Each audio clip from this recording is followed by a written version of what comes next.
विद्यार्थी मित्रों आ विडियो में આપણે વિદ્યુત ફ્લક્સ વિશે સમજવાના છે। જો આ જેડબલઈ નીટ માટે ખૂબ જ અગત્યનો કોન્સેપ્ટ છે। તમે નીટ કે જેડબલઈ ગુજકેટ આ બધા પેપરો તમે જોશો, આપણા ગુજરાત બોર્ડના પેપરમાં પણ જોશો તો ફ્લક્સ આધારિત કોઈક ને કોઈક એમસીક્યુ તમને મળશે। જો આની અંદર ઘણો બધો વધારે કોન્સેપ્ટ આપેલો છે, અલગ અલગ રીતે આ કોન્સેપ્ટના યુઝ થાય છે, તો હું તમને ફ્લક્સ વિદ્યુત ફ્લક્સ છે 4 ભાગમાં કે 3 ભાગમાં બતાવીશ। તમારા દરેક ભાગ જો તમે જોશો તો તમને નીટ કે જેડબલઈ માં કોઈ ક્વેશ્ચન નહીં આવડે એવું બનશે નહીં। હા, તમારે ફ્લક્સની સાબિતી જોવી હોય તો મેં મારી ચેનલ પર ફ્લક્સ આધારિત વિડીયો મૂકેલા છે, પણ આપણે સાબિતી નહીં, એનો યુઝ કેમનો કરવાનો છે, જેડબલઈ નીટ કે ગુજકેટમાં કેવા પ્રકારના એમસીક્યુ આવે અને ફ્લક્સ આધારિત એમસીક્યુ કેવા પૂછાય છે અને સોલ્વ કેવી રીતે કરી શકાય એ બાબત સમજવાના છે। તો જો पहली शुरुआत करिए आपणे कोई पण पृष्ठ साथे संकळाયેલું फ्लक्स, पृष्ठ साथे संकळाયેલ विद्युत फ्लक्स।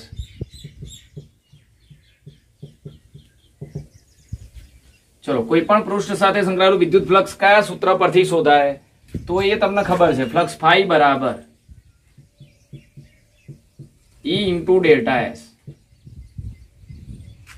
અને મૂલ્યમાં લખવું હોય, આ મૂલ્યમાં છે, અદિશ ગુણાકાર છે એટલે મૂલ્ય થાય E into delta S cos theta, જ્યાં થીટા એ કોની વચ્ચેનો ખૂણો, તો થીટા એ E અને ડેલ્ટા એસ વચ્ચેનો કોણ છે।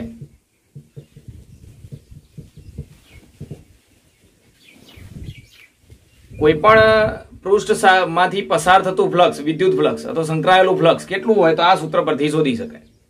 હવે ફ્લક્સ એટલે શું ફરીથી હું એકવાર કહી દઉં, કદાચ તમે ભૂલી ગયા હોય તો। વિદ્યુત ફ્લક્સ એટલે કોઈ પણ પૃષ્ઠમાંથી પસાર થતી વિદ્યુત ક્ષેત્ર રેખાઓની સંખ્યા।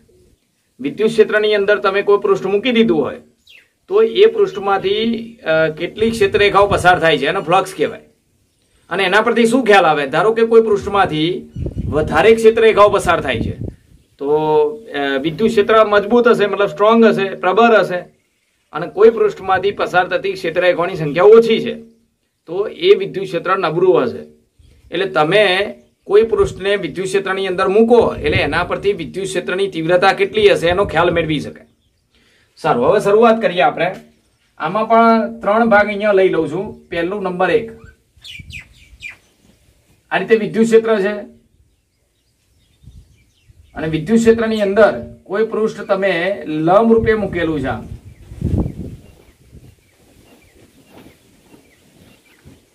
અહીંયા લખાય પૃષ્ઠ વિદ્યુત ક્ષેત્રને લંબ। પૃષ્ઠ વિદ્યુત ક્ષેત્રને લંબ છે, પણ આપણે અહીંયા ફ્લક્સ શોધવા માટે થીટા કોની વચ્ચેનો જોવાનો, E અને ડેલ્ટા એસ। E એટલે વિદ્યુત ક્ષેત્ર અને ડેલ્ટા એસ એટલે પૃષ્ઠને દર્શાવતું ક્ષેત્રફળ સદિશ। તો જો વિદ્યુત ક્ષેત્ર તો આમ બતાવેલું જ છે। હવે પૃષ્ઠને દર્શાવતો ક્ષેત્રફળ સદિશ કઈ તરફ દોરાય તો યાદ રાખો, પૃષ્ઠને દર્શાવતો ક્ષેત્રફળ સદિશ હંમેશા એના લંબ રૂપે જ હોય, આ તમારે ધ્યાન રાખવાનું। અને એ સદિશનું મૂલ્ય એ આ ક્ષેત્રફળ પૃષ્ઠના ક્ષેત્રફળ જેટલું હોય, આ સદિશનું માન એ પૃષ્ઠના ક્ષેત્રફળ જેટલું હોય। સારું, ફરીથી વિદ્યુત ક્ષેત્ર તો આ દિશામાં જ હતું, પૃષ્ઠને દર્શાવતો ક્ષેત્રફળ સદિશ એને લંબ રૂપે છે, બંને એક જ દિશામાં, એટલે અહીંયા ખૂણો કેટલો બને, જો અહીં વિદ્યુત ક્ષેત્ર અને પૃષ્ઠને દર્શાવતો ક્ષેત્રફળ સદિશ એકબીજાને સમાંતર થાય અને તેથી થીટા ઇઝ ઇક્વલ ટુ 0 થશે। અને જો થીટા 0 થાય તો આ પૃષ્ઠ સાથે સંકળાયેલું ફ્લક્સ, પૃષ્ઠમાંથી પસાર થતું ફ્લક્સ, અને માટે ફ્લક્સ ફાઈ બરાબર cos 0 ની કિંમત જો E into delta S, cos 0 ની કિંમત 1 અને માટે ફ્લક્સ કેટલું થાય E ડેલ્ટા એસ। એટલે આ પૃષ્ઠ સાથે સંકળાયેલું ફ્લક્સ મહત્તમ થાય। ચલો, તો આ કઈ લખવાની જરૂર જ ના પડે, જો મગજ ચાલતું હોય ને આપણું વ્યવસ્થિત સમજી શકતા હોય, હું તમને અલગ અલગ ટિપ્સ આપીશ કે સરળતાથી કેવી રીતે એમસીક્યુ સોલ્વ કરી શકાય, ઝડપથી કેવી રીતે સોલ્વ થાય। અહીંયા તમે એટલું તમને દેખાય કે જો પૃષ્ઠ વિદ્યુત ક્ષેત્રને લંબ છે તો બધી ક્ષેત્રરેખાઓ મોટા ભાગની બધી ક્ષેત્રરેખાઓ તો મહત્તમ ક્ષેત્રરેખાઓ પસાર થાય એટલે આની સાથે સંકળાયેલું ફ્લક્સ મહત્તમ થાય. અને મહત્તમ કેટલું? તો ઈ ડેલ્ટા એસ. કોસ વિધેયની મહત્તમ કિંમત 1 હોય એટલે ઈ ડેલ્ટા એસ જેટલું. એટલે તમારે યાદ રાખવાનું, રકમની અંદર કોઈ MCQ માં પૃષ્ઠ વિદ્યુત ક્ષેત્રને લંબ એટલે એની સાથે સંકળાયેલું ફ્લક્સ મહત્તમ જ થાય, ઈ ડેલ્ટા એસ. બીજી રીતે આવું પણ લખ્યું હોય કે કોઈ વિદ્યુત ક્ષેત્ર અને પૃષ્ઠને દર્શાવતો ક્ષેત્રફળ સદિશ સમાંતર હોય, આ બે સમાંતર હોય તો પણ ફ્લક્સ મહત્તમ થાય. કારણ કે ડેલ્ટા એસ સમાંતર હોય તો એને દર્શાવતું સમતલ એ વિદ્યુત ક્ષેત્રને લંબ હોય એટલે મહત્તમ ક્ષેત્ર રેખાઓ પસાર થાય. તો આ બે વાક્યો ધ્યાન રાખવાના, પૃષ્ઠ વિદ્યુત ક્ષેત્રને લંબ અને ક્ષેત્રફળ સદિશ વિદ્યુત ક્ષેત્રને સમાંતર. જો આ આપ્યું હોય તો ફ્લક્સ મહત્તમ થાય. નંબર 2, આ રીતે વિદ્યુત ક્ષેત્ર આમ આપેલું છે અને કોઈ પૃષ્ઠ તમે આની અંદર એને સમાંતર મૂકેલું છે, વિદ્યુત ક્ષેત્રને સમાંતર. આમ જો કોઈ પણ પૃષ્ઠ વિદ્યુત ક્ષેત્રને સમાંતર હોય તો શું થાય? અહીંયા લખાય પૃષ્ઠ વિદ્યુત ક્ષેત્રને સમાંતર. જો પૃષ્ઠ વિદ્યુત ક્ષેત્રને સમાંતર હોય, તમે અહીંયા જોઈ શકો છો, તમને ડાયરેક્ટ ખ્યાલ આવી જશે, આમાંથી કોઈ ક્ષેત્ર રેખા પસાર ના થાય એટલે આની સાથે સંકળાયેલું ફ્લક્સ 0 થાય. બીજી રીતે વિચારવું હોય તો પૃષ્ઠને દર્શાવતો ક્ષેત્રફળ સદિશ એને લંબ અને 12 તરફ, કોઈ પણ પૃષ્ઠને દર્શાવતો ક્ષેત્રફળ સદિશ એને લંબ. તો જો વિદ્યુત ક્ષેત્ર અને ક્ષેત્રફળ સદિશ લંબ થયા, ઈ લંબ ડેલ્ટા એસ, અને તેથી થીટા ઇઝ ઇક્વલ ટુ 90. અને માટે આ પૃષ્ઠમાંથી પસાર થતું ફ્લક્સ તો cos 90 ની કિંમત 0, ઈ ડેલ્ટા એસ cos 90 ની કિંમત 0 એટલે ફ્લક્સ 0 થાય.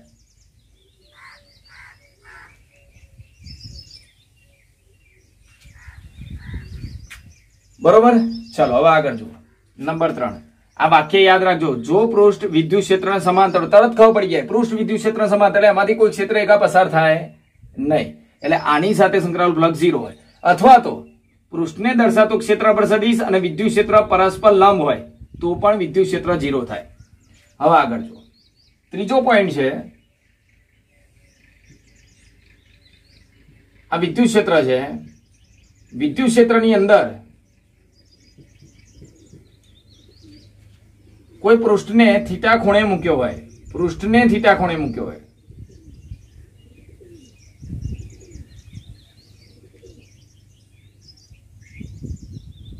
આ રીતે કોઈ પૃષ્ઠ છે. ધ્યાન આપજો, આમાં બહુ કન્ફ્યુઝન છે, આમાં તકલીફ બહુ પડે છે. પેલા આના પછીનો પોઈન્ટ જોઈએ. આ વિદ્યુત ક્ષેત્ર આ દિશામાં છે, તમે જુઓ બરોબર. અને પૃષ્ઠને દર્શાવતો ક્ષેત્રફળ સદિશ એને લંબ એટલે આમ છે. જો તમને રકમમાં ખૂણો થીટા આપેલો હોય, જો ઈ અને ડેલ્ટા એસ વચ્ચેનો કોણ થીટા હોય તો વિદ્યુત ક્ષેત્ર અને ક્ષેત્રફળ સદિશ વચ્ચેનો ખૂણો થીટા હોય તો આ પૃષ્ઠમાંથી પસાર થતું ફ્લક્સ શું લખાય? ઈ ડેલ્ટા એસ કોસ થીટા. જે ખૂણો હોય 60 નો હોય તો 60 લખાય, 30 હોય તો 30 લખાય. આગળ જો હવે આ જો નંબર 1, આ નંબર 2, આ નંબર 3, આ ત્રીજી સ્થિતિ, આ ચોથી સ્થિતિ, નંબર 4. હવે કેટલીક વાર શું થાય, તમને રકમની અંદર વિદ્યુત ક્ષેત્રમાં આ રીતે વિદ્યુત ક્ષેત્ર છે, એની અંદર પૃષ્ઠ થીટા ખૂણે મૂકેલો હોય. જે આ પૃષ્ઠ છે ને એ વિદ્યુત ક્ષેત્ર સાથે થીટા ખૂણો બનાવતું હોય.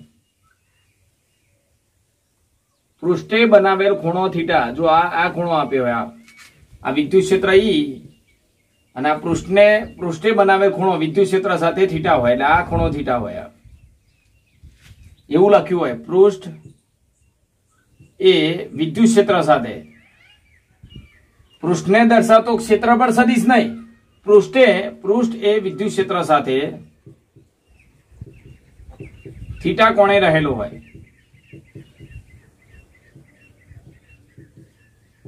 તો આ પૃષ્ઠમાંથી પસાર થતું ફ્લક્સ કેટલું?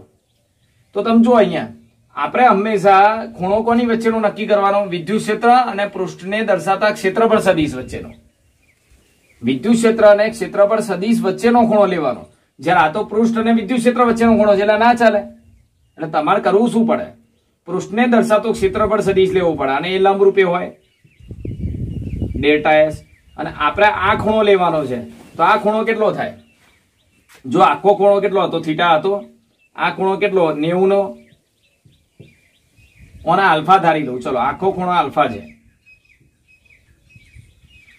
પૃષ્ઠ વિદ્યુત ક્ષેત્ર સાથે આલ્ફા ખૂણે રહેલું હોય તો પૃષ્ઠે બનાવેલ ખૂણો આલ્ફા. તો આપણે તો પૃષ્ઠનો ક્ષેત્રફળ સદિશ એને લંબ દોરી દો.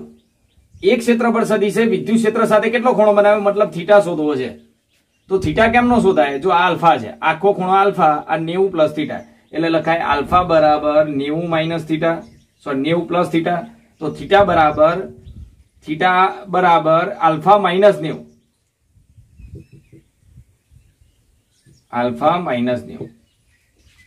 તો આ ખૂણો આપણે અહીંયા લખવો પડે અને માટે પૃષ્ઠમાંથી પસાર થતું ફ્લક્સ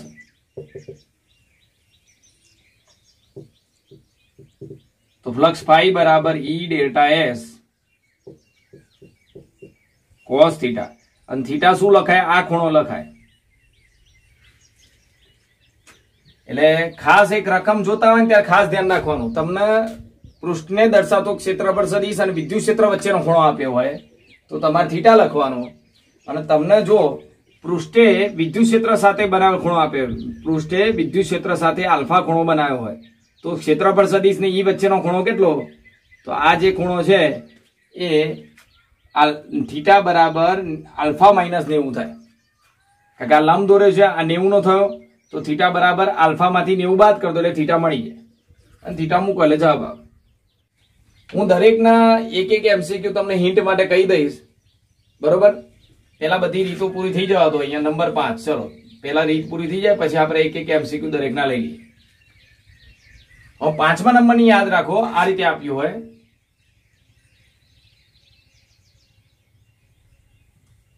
જો વિદ્યુત ક્ષેત્ર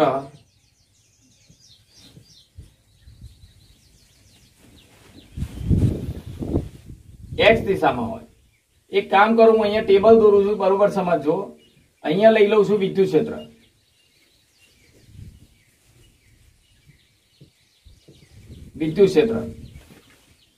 પછી અહીંયા લઈ લઈએ છીએ આપણે ક્ષેત્રફળ સદિશ, સમતલ પૃષ્ઠનું સમતલ, બરોબર. અને અહીંયા લઈ લઈએ છીએ ફ્લક્સ. ચલો અહીંયા થયો વિદ્યુત ક્ષેત્ર ઈ, આ ડેલ્ટા એસ અને અહીંયા ફ્લક્સ. જો આ પણ બહુ અગત્યનો છે, ગુજકેટની અંદર આ પ્રશ્ન પૂછાયેલા છે, તમારે બરોબર ધ્યાન રાખવાનું. ચલો હવે ધ્યાન આપજો.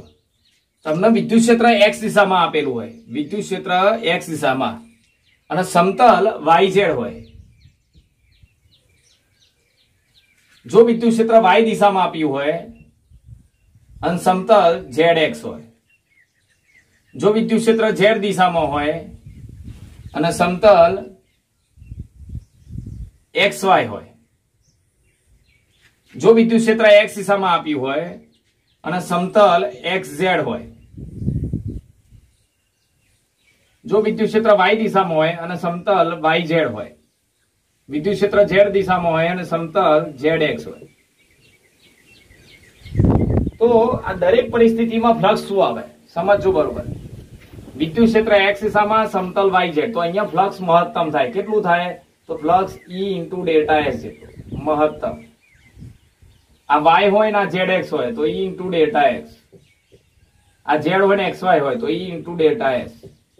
અહીંયા 0, અહીંયા 0, અહીંયા 0. આવું કેમ થયું? એનું કારણ પેલા યાદ રાખો. એક હિન્ટ આપું, એક ટિપ્સ આપું છે, બરોબર ધ્યાન રાખજો. અહીંયા જો યામ રિપીટ ના થતા હોય, મતલબ વિદ્યુત ક્ષેત્ર x દિશામાં, સમતલ yz, જો યામ રિપીટ નથી થતો તો એ વખતે ફ્લક્સ મહત્તમ હોય. અને મહત્તમ ફ્લક્સ કેટલું હોય? અહીંયા લખ્યું છે મેં, E × ડેલ્ટા S. પછી અહીંયા પણ જો યામ રિપીટ નથી થતો તો ફ્લક્સ મહત્તમ, અહીંયા યામ રિપીટ નથી થતો ફ્લક્સ મહત્તમ. પણ જ્યાં યામ રિપીટ થાય છે x xz તો 0, y જો બે વખત y આવ્યો, યામ રિપીટ થાય તો 0, z તો zx, તો મતલબ યામ રિપીટ થયો એટલે 0.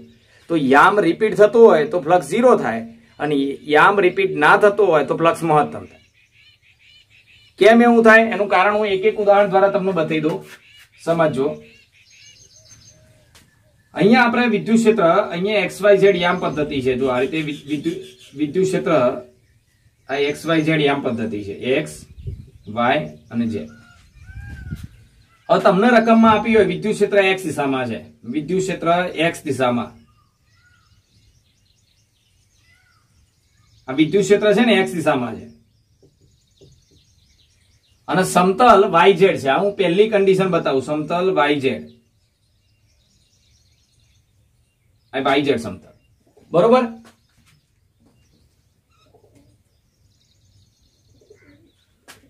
ચલો તો તમે જુઓ તો અહીંયા વિદ્યુત ક્ષેત્ર X દિશામાં છે અને સમતલ YZ છે. તો મતલબ સમતલ કેવી રીતે છે? વિદ્યુત ક્ષેત્રને લંબ. સમતલ વિદ્યુત ક્ષેત્રને લંબ છે અને લંબ હોય તો આ કન્ડિશન આવે. સમતલ અથવા પૃષ્ઠ વિદ્યુત ક્ષેત્રને લંબ હોય તો ફ્લક્સ મહત્તમ થાય. અહીંયા જો ઈ આમ છે અને આને દર્શાવતું ક્ષેત્રફળ સદિશ પણ આમ છે. ખૂણો θ = 0 માટે ફ્લક્સ બરાબર E ડેલ્ટા S અને cos 0 ની કિંમત 1 એટલે આની સાથે સંકળાયેલું ફ્લક્સ E ડેલ્ટા S એટલે મહત્તમ થાય. તમે સીધું એમને વિચારી શકો, પૃષ્ઠ વિદ્યુત ક્ષેત્ર લંબ એટલે મહત્તમ ક્ષેત્ર રેખાઓ પસાર થાય. પૃષ્ઠમાંથી પસાર થતી ક્ષેત્ર રેખાઓની સંખ્યા એને આપણે ફ્લક્સ કહીએ છીએ. તો આમાંથી મહત્તમ ક્ષેત્ર રેખાઓ પસાર થાય માટે ફ્લક્સ મહત્તમ. તો તમે જોઈએ આમાં ફ્લક્સ મહત્તમ, આમાં મહત્તમ ને આમાં મહત્તમ. યામ રિપીટ ના થતો ફ્લક્સ મહત્તમ થાય. ચલો બીજો કન્ડિશન આપણે સમજી લઈએ. લઈ લો પહેલી વિદ્યુત ક્ષેત્ર આ X દિશા,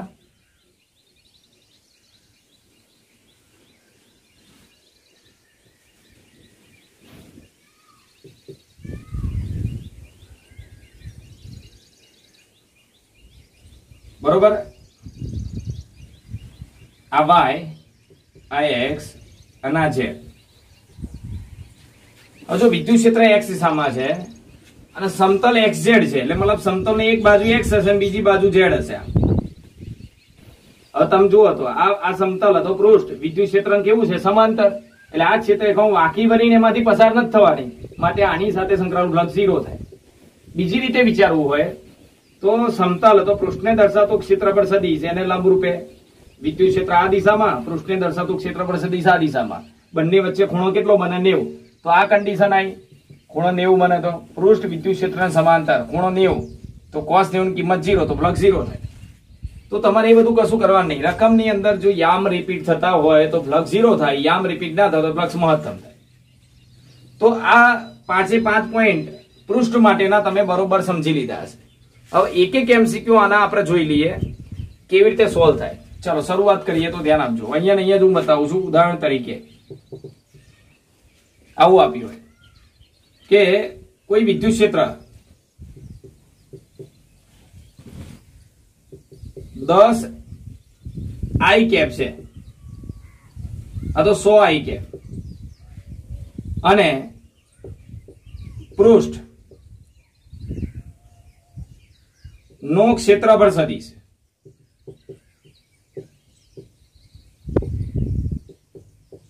ડેલ્ટા S બરાબર 2J કેપ વત્તા 3K કેપ છે. તો પૃષ્ઠ સાથે સંકળાયેલ ફ્લક્સ જગ્યા ઓછી છે પણ વિચારજો. હવે તમે જાતે નક્કી કરી શકો છો. અહીંયા કયો કોન્સેપ્ટ આવે તમે બરોબર ધ્યાનથી જોજો. વિદ્યુત ક્ષેત્ર X દિશામાં, I કેપ મતલબ X દિશામાં અને ક્ષેત્રફળ સદિશ J અને K મતલબ Y અને Z દિશામાં. તો આ કન્ડિશન થઈ, આ X દિશા અને YZ. તો ફ્લક્સ કેટલું થાય? E delta S. એટલે અહીંયા ફ્લક્સ શોધવું હોય તો ફ્લક્સ phi બરાબર, જો ફ્લક્સ phi બરાબર શું કરવું પડે? અહીંયા ફ્લક્સ phi બરાબર E ડેલ્ટા S. હવે સમજો E કેટલો? તો 100.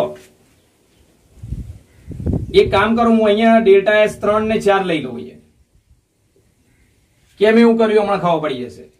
વિદ્યુત ક્ષેત્ર આપણે 100 લીધું અહીંયા ન્યૂટન પ્રતિ કુલમ અને ક્ષેત્રફળ સદિશ આ મીટર સ્ક્વેર છે.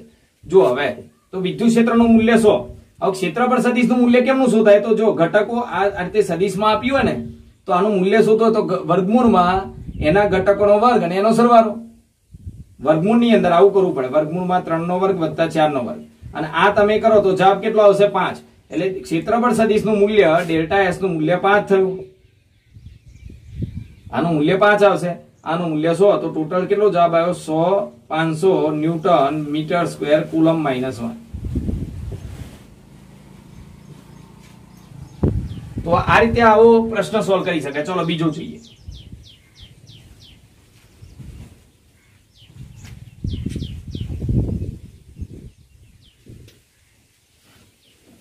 ચલો આના આધારિત એક પ્રશ્ન મેં તમને બતાવ્યો. ચલો બીજો પ્રશ્ન ધ્યાન આપજો. કોઈ વિદ્યુત ક્ષેત્ર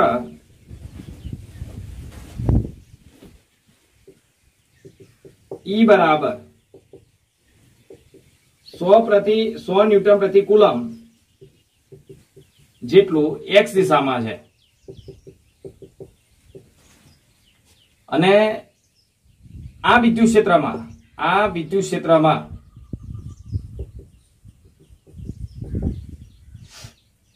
10 સેન્ટીમીટર બાજુવાળો ચોરસ પૃષ્ઠ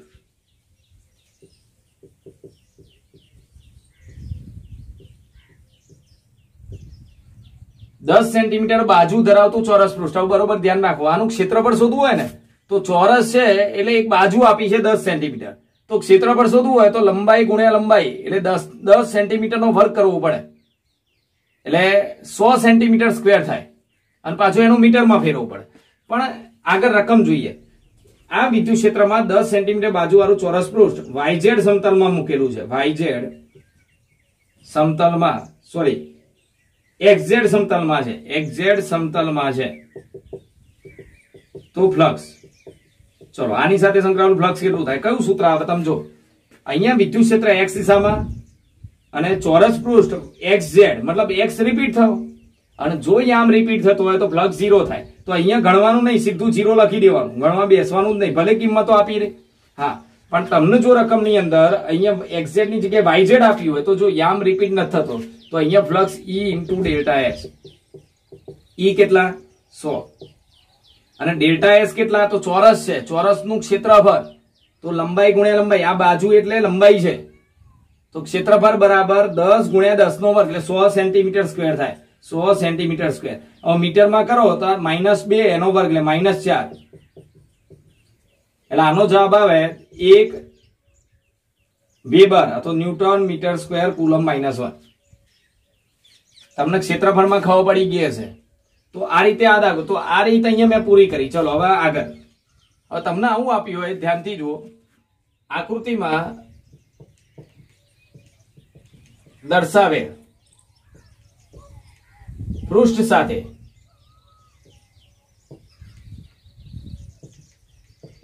સંકળાયેલ ફ્લક્સ. આકૃતિમાં દર્શાવેલ પૃષ્ઠ સાથે સંકળાયેલું ફ્લક્સ. હવે તમને આવો એક પૃષ્ઠ આપી દીધું. જો વિદ્યુત ક્ષેત્ર આ દિશામાં આપ્યું છે, વિદ્યુત ક્ષેત્ર E, અને પૃષ્ઠ છે આમ આપ્યું છે. પૃષ્ઠ જે છે એને અહીંયા બનાવેલો ખૂણો આપે છે. પૃષ્ઠે બનાવેલ ખૂણો અહીંયા 60 આપ્યો છે. જો તમે થીટા ઇક્વલ ટુ 60 લખીને ફ્લક્સ ગણી નાખો, ફ્લક્સ પાઈ બરાબર E ડેલ્ટા એસ કોસ 60, તો આ જવાબ ખોટો આવે. કેમ ખોટો થાય એનું કારણ, વિદ્યુત ક્ષેત્ર આપણે ખૂણો કોની વચ્ચેનો લેવાનો? સમતલ પૃષ્ઠને દર્શાવતો ક્ષેત્રફળ સદિશ એ હંમેશા લંબ જ હોય.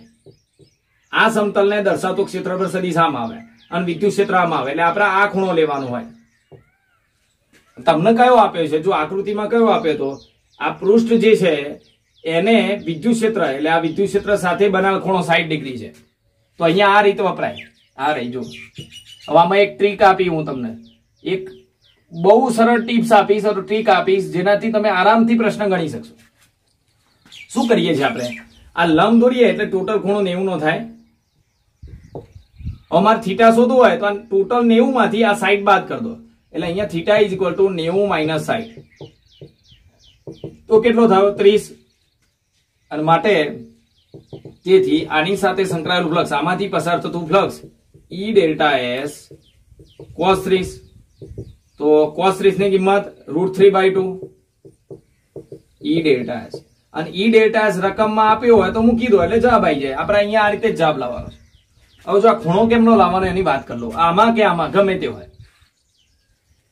તમને પૃષ્ઠે વિદ્યુત ક્ષેત્ર સાથે ખૂણો બનાવ્યો, આ પૃષ્ઠ છે એને વિદ્યુત ક્ષેત્ર સાથે ખૂણો બનાવ્યો હોય, કેટલો બનાવ્યો તો અહીંયા સાઈડ નો, તો આપણે પૃષ્ઠને દર્શાવતા ક્ષેત્રફળ સદિશ અને વિદ્યુત ક્ષેત્ર વચ્ચેનો ખૂણો શોધવો હોય તો કાં તો 90 માંથી બાદ કરો કાં તો 90 બાદ કરો. જે ખૂણો હોય એમાં એને 90 માંથી બાદ કરો કાં તો એમાંથી 90 બાદ કરો. અહીંયા તમે જુઓ તો 90 માંથી આપણે 60 બાદ કર્યો, અને અહીંયા તમે જુઓ ને તો એ ખૂણામાંથી 90 બાદ કરો. આ ખૂણો છે ને મોટો હોય એટલે 120 નો હોય તો 120 માંથી 90 બાદ કરી દો. બે કન્ડિશન આવે, તમે એટલું યાદ રાખવાનું. થીટા અહીંયા મૂકો એટલે જવાબ આવે. આવું આપ્યો શું કરશો તમે? જો આ વિદ્યુત ક્ષેત્ર વિચારજો જાતે. આ એક સમતલ છે, આ સમતલે બનાવેલ ખૂણો અહીંયા વિદ્યુત ક્ષેત્ર સાથે 150 ડિગ્રી છે, તો આ ખૂણો ના લખાય. આ ખૂણો લખો, જવાબ ખોટો આવે. પૃષ્ઠે બનાવેલ ખૂણો છે. આપણે કોનો ખૂણો લેવાનો? પૃષ્ઠને દર્શાવતો ક્ષેત્રફળ સદિશ ડેલ્ટા S અને વિદ્યુત ક્ષેત્ર વચ્ચેનો ખૂણો, એટલે આ ખૂણો આપણે લેવાનો છે. તો કેટલો થાય? તો બસ સિમ્પલ 90 માંથી આ 150 મોટો ખૂણો છે, 90 માંથી બાદ કરતો, તો θ = 150 - 90 એટલે કેટલો થાય? 60. અને માટે ફ્લક્સ ફાઈ બરાબર આની સાથે સંકળાયેલું flux E delta S cos 60, અને cos 60 ની કિંમત 1/2 E ડેલ્ટા S. કેમ એવું થયું? કારણ કે જો આ ટોટલ ખૂણો 150 હતો, આ લંબ રૂપે સદિશ દોર્યો, લંબ હોય એટલે આ 90 થાય, તો 150 90 બાદ કરો, θ આવી જાય. એટલે આ રીત પણ પૂરી થઈ. શું કરવાનું? જ્યારે પૃષ્ઠ વિદ્યુત ક્ષેત્ર સાથે ખૂણો બનાવતું હોય ત્યારે આપણે ડેલ્ટા S અને E વચ્ચેનો ખૂણો લાવવો હોય તો એ ખૂણામાંથી 90 બાદ કરો કાં તો 90 માંથી એક ખૂણો બાદ કરો. બે પ્રકારની કન્ડિશનો આવે. ચલો, તો તમને આ વસ્તુ ક્લિયર થઈ ગઈ હશે. જો મેં તમને ચેલેન્જ આપી છે કે આ ફ્લક્સના બધા જેટલા પણ વિડીયો છે એ તમે બધા ભાગ પૂરા કરશો તો તમને કોઈ પણ પ્રશ્ન ફ્લક્સ આધારિત નહીં આવડે એવું બનશે નહીં. બધી જ વસ્તુ કવર કરીશ, નાની નાની બાબતો, એટલે બરોબર ધ્યાનથી જોજો. હવે અહીંયા જો, આ તો બહુ સિમ્પલ છે. સીધે સીધો ખૂણો આપી દીધો હોય, પૃષ્ઠને દર્શાવતો ક્ષેત્રફળ સદિશ અને વિદ્યુત ક્ષેત્ર વચ્ચેનો ખૂણો અહીંયા 45 આપ્યો, સીધો 45 લખો, જવાબ આવી જાય. સીધે સીધો જે ખૂણો આપ્યો હોય E અને ડેલ્ટા S વચ્ચેનો ખૂણો જે પણ હોય મૂકો એટલે જવાબ આવે. એટલે આમાં તો કોઈ પ્રશ્ન છે નહીં. ચલો હવે આ બંનેની વાત કરીએ. હવે અહીંયા જે પૃષ્ઠ આપ્યું છે એમાં વિદ્યુત ક્ષેત્ર સમાંતર છે. તમને વિદ્યુત ક્ષેત્રનું મૂલ્ય આપ્યું હોય, ડેલ્ટા S નું મૂલ્ય આપ્યું હોય, પણ જો પૃષ્ઠ રકમમાં લખ્યું હોય પૃષ્ઠ વિદ્યુત ક્ષેત્રના સમાંતર, તો સમાંતર હોય મતલબ આમાંથી કોઈ ક્ષેત્ર રેખાઓ પસાર ના થાય, ફ્લક્સ 0 થાય. અને નહીતર બીજી રીત, પૃષ્ઠને દર્શાવતો ક્ષેત્રફળ સદિશ અને વિદ્યુત ક્ષેત્ર પરસ્પર લંબ હોય તો પણ ફ્લક્સ 0 થાય. એટલે આ પણ આરામથી સમજી શકાય એમ છે. અને આમાં જો પૃષ્ઠ વિદ્યુત ક્ષેત્ર લંબ, આમ મગજમાં છે, વિદ્યુત ક્ષેત્રને આમ લંબ મૂકો એટલે મહત્તમ ક્ષેત્ર રેખાઓ પસાર થાય એટલે ફ્લક્સ મહત્તમ. કાં તો પૃષ્ઠને દર્શાવતો ક્ષેત્રફળ સદિશ વિદ્યુત ક્ષેત્ર સમાંતર હોય તો ખૂણો 0 બને, cos 0 ની કિંમત 1 થાય તો પણ ફ્લક્સ મહત્તમ થાય. એટલે ફ્લક્સ આધારિત આ પહેલો ભાગ આપણે પૂરો કર્યો. આવા હું 3-4 ભાગ બતાવવાનો છું. એટલે દરેક ભાગ જોજો, તમને બહુ બધો ફાયદો થશે. અને વિડીયો પસંદ આવે તો લાઈક કરો, એને શેર કરો, કોમેન્ટ કરો. બરોબર? ખાલી ફાયદો ના ઉઠાવો ભાઈ, આનાથી બીજા વિદ્યાર્થીઓને પણ લાભ મળશે. તમે કોમેન્ટ કરશો અને શેર કરશો તો બીજા વિદ્યાર્થીઓ પણ આનો લાભ મેળવી શકશે. આપણે એક સારું કામ કરવાનું છે. બરોબર? તો આ માટે બધા જોડાવ અને વિડીયોને જરૂરથી શેર કરો તમે.